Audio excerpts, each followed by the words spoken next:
if we can advance the ball as far as we can between now and the election. Thank you, Mr. Chairman. I thank my colleague, and we'll follow up with you and Senator Cassidy.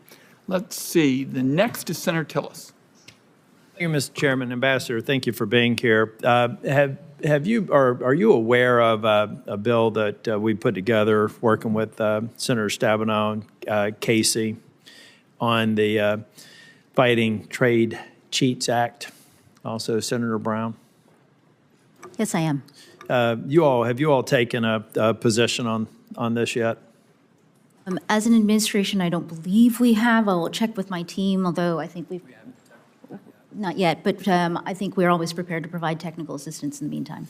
Yeah, the reason I think it'll be helpful. I mean, the whole concept behind this. Look, I had a lot of Republicans looking at me and say, "What are you doing, creating a private right of action?" I said, "Not all private rights of action are bad. When you're able to leverage the corporate attorneys who would go after trade cheats, mostly from China, it becomes a force multiplier for an agency that just doesn't have the capacity today." So what we're really talking about are being able to bring more cases forward that the department right now is not going to be able to do on their own. So hopefully, I think that we've crafted it properly. I think that it would be a great tool, and it would be a complement to what to getting to a backlog you're simply not going to be able to. China does this remarkable job of laundering products and getting to a point where it's virtually impossible to go after all of the examples of cheating. So it came out of a suggestion that I had with a company in Charlotte called Charlotte Pipe, where the theft, the intellectual property theft and use cases for Charlotte Pipe are extraordinary.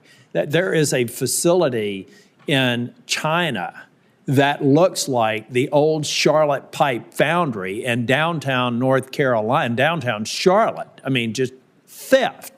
And they came up with a good idea. I know their industry supports it. I hope we can. And I believe that it could be used maybe as a tool for the administration for really going after these trade cheats. So that's my shameless commercial for what I think is very sound policy that has good, strong bipartisan support. So we'd like to get an official position if we may, because I think it'd be helpful in getting it passed. I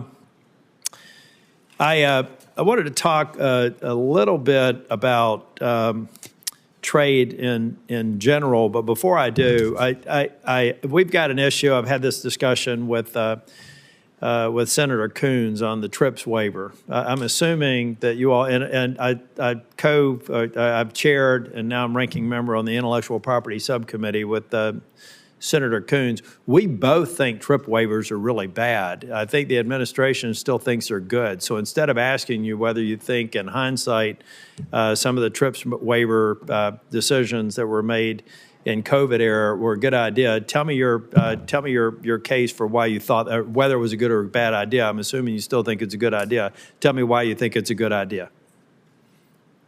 Well, Senator Tillis, on the TRIPS exercises at the WTO. The reason why we think it is a good idea to continue to have these conversations at the WTO is because the public's access, the access of ordinary people, whether they're Americans or they are people in other advanced economies or in developing countries, to the miraculous life-saving medicines that are developed, many of them here, is a really important topic. The only thing more important than access is the actual creation of these very promising vaccines and cures. And if you don't get it right, if you take a look at what we did with Project Warp Speed and how this country in historic record time produced a vaccine, nobody disputes that.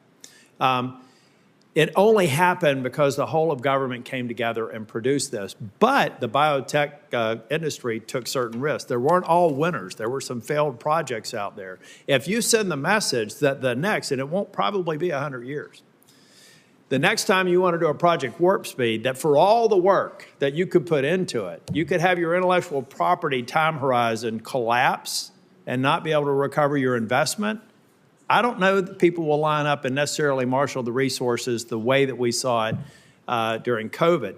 Intellectual property protection, I get access to drugs, but that doesn't necessarily mean publishing or providing, sharing vital proprietary intellectual property.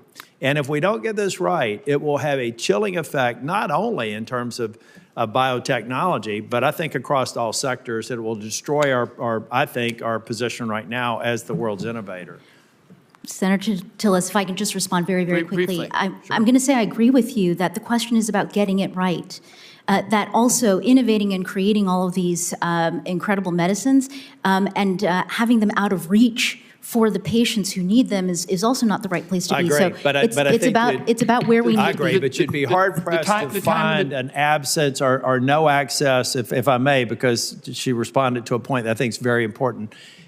There were no vaccine deserts.